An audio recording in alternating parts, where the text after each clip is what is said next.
नमस्कार दोस्तों, आप सभी लोगों का एक बार फिर से सक्सेस 95 में स्वागत है। हम सब दिल्ली सल्तनत में गुलाम वंश का अध्ययन कर चुके थे। अब है खिलजी वंश। आज एक नया अध्याय शुरू करेंगे, खिलजी वंश। तो यह दिल्ली सल्तनत कब से कब तक स्टार्ट था? 1206 से 1526 तक कुल 320 वर्ष तक 5 वंशों ने शासन किया था। इसमें से गुलाम वंश का अध्ययन कर चुके हैं। अब आज इस वीडियो में स्टार्ट करेंगे खिलजी वंश। और यह पांचों वंश किस तरह से याद करना था, पिछले वीडियो में बता चुके थे। गुल खिला तुम शायद लोगे। गुलाम वंश, खिलजी वंश, तुगलक वंश, सैयद वंश और लोदी वंश। और इसमें यह भी था कि जो तुगलक वंश है सबसे अधिक शासन करता है और खिलजी वंश सबसे कम शासन करता है। खिलजी वंश मात्र 30 वर्ष शासन करता है, जबकि तुगलक वंश 94 वर्ष शासन करता है। गुलाम वंश 84 वर्ष शासन किया था।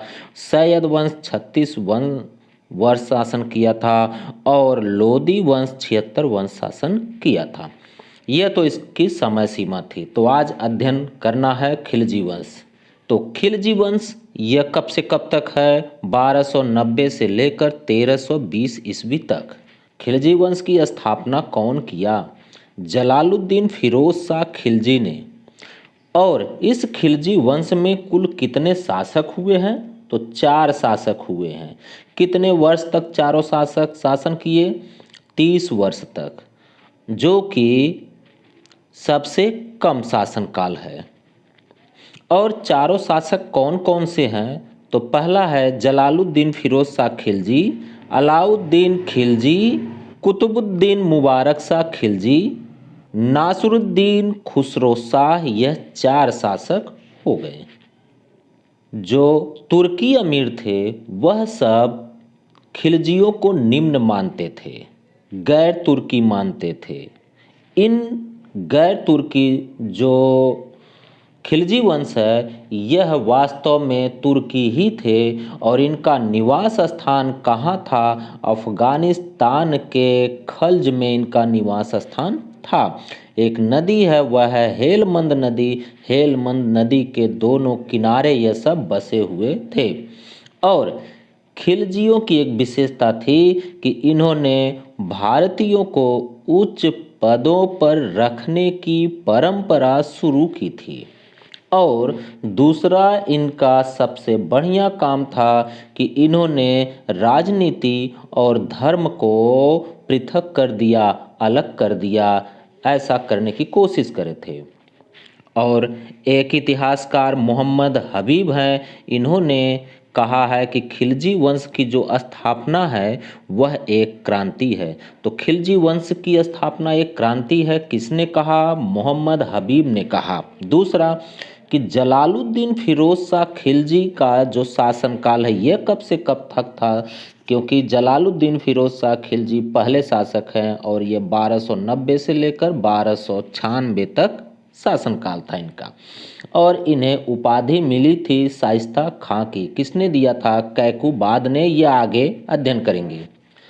जो खिलजी वंश के पूर्वज है ऐसा कहा जाता है कि वह भारत में कब आए थे? इल्तुतमिश के समय में खिलजी भारत आए थे। और इन्हें जलालुद्दीन फिरोज शाह खिलजी, जिन्हें शाइस्ता खां की उपाधि मिली थी, इसने अपनी सेवा कब शुरू की थी? तो यह बलबन के समय में अपनी सेवा शुरू किया था। और इसकी जो राजनीतिक उत्कर्ष हुआ शाइस्ता खां की कैकुबाद के समय में। कैसे? कि कैकुबाद ने समाना में सूबेदार बनाया था। किसे? जलालुद्दीन फिरोज शाह खिलजी। और एक पद भी दिया था। एक पद कौन सा? सर ए जहांदार का पद भी दिया था। और सर ए जहांदार का मतलब होता है शाही अंगरक्षक। अब इस तरह से फिरोज शाह खिलजी लगातार आगे बढ़ता जा रहा है।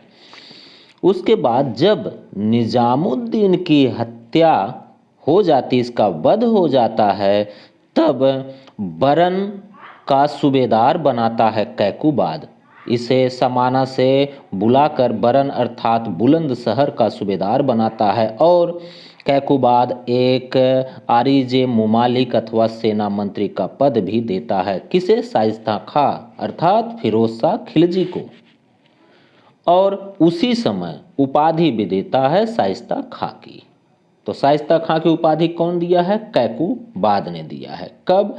जब इसे बरन का सूबेदार बनाता है उसी समय। और खिलजी कबीले का यह प्रधान था। कौन? शाइस्ता खां। शाइस्ता खां खिलजी कबीले का क्या था? प्रधान था। और जो दरबार में जब यह रहता था तो उस दरबार में गैर तुर्की जितने मुसलमान थे उन लोगों का जो दल बना था उसका नेता था। कौन? शाइस्ता खां। तुर्की सरदार यह नेता इसका जो था तुर्की सरदारों का वह सुरखा और कच्छन था। इन दोनों ने योजना बनाई थी उस शाइस्ता खां अर्थात फिरोज शाह खिलजी का कत्ल करने के लिए।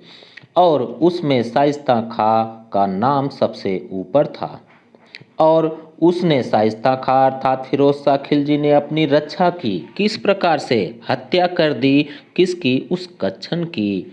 कच्छन की हत्या करके अपनी रक्षा करता है और क्यूमर्स का अंगरक्षक बन जाता है। कौन? वही फिरोज शाह खिलजी अर्थात शाइस्ता खां। और कुछ समय के बाद उसने क्यूमर्स की ही क्या कर दी? हत्या कर दी। और अब दिल्ली की जो सत्ता है वह बदल चुकी है। एक नए युग का प्रारंभ हो चुका है और सत्ता किसके हाथों में चली गई? खिलजियों के। शाइस्ता खां का अब राज्यारोहण होता है। कब राज्यारोहण होता है? 13 जून 1290 को। कहाँ पर? किलो खरी महल में, जहाँ पे कैकुबाद रहता था। और जब उसने राज्यारोहण करा लिया, सुल्तान बन गया फिरोज शाह खिलजी, तो उसने कुछ लोगों को उपाधि दिया, कुछ लोगों को पद दिया। अब जरा जान ले कि उसने किन किन लोगों को अपना मंत्री बनाता है या नए नए पद देता है। तो कड़ा मानिकपुर का मलिक छज्जू को देता है, वहाँ सूबेदार बनाता है। ये मलिक छज्जू है कौन? बलबन का भतीजा है। दिल्ली का कोतवाल जो यह पद किसको मिलता है? तो फखरुद्दीन को पद मिलता है। वजीर का पद किसे मिला? तो ख्वाजा खतीर को मिला।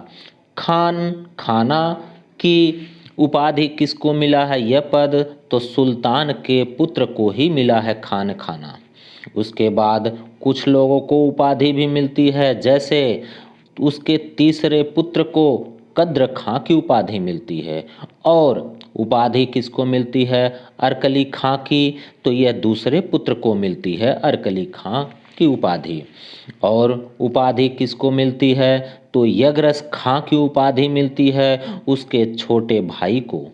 और आरिजे मुमालिक का पद भी मिलता है। किसे? उस यगरस खां को। और कुछ उच्च पदों पर नियुक्ति की जाती है, जैसे उसमें से उसका जो भतीजा था जलालुद्दीन, फिरोज शाह खिलजी का भतीजा अलाउद्दीन और अलमास बेग, इन दोनों को उच्च पदों पर रखा जाता है। और आमिर हाजिब का पद यह किसको मिलता है? तो उसके संबंधी एक थे अहमद चप थे, उनको मिलता है। तो इस तरह से है सभी लोगों को नई नई नियुक्तियों पर देकर रखता है, जिससे कि उसका एक दरबार तैयार हो जाता है। अब आगे अध्ययन करेंगे कि किस प्रकार से जलालुद्दीन फिरोज शाह खिलजी अपनी शासन व्यवस्था चलाता है। यदि आप लोगों को यह वीडियो पसंद आए तो प्लीज़ लाइक और शेयर जरूर करिएगा। धन्यवाद।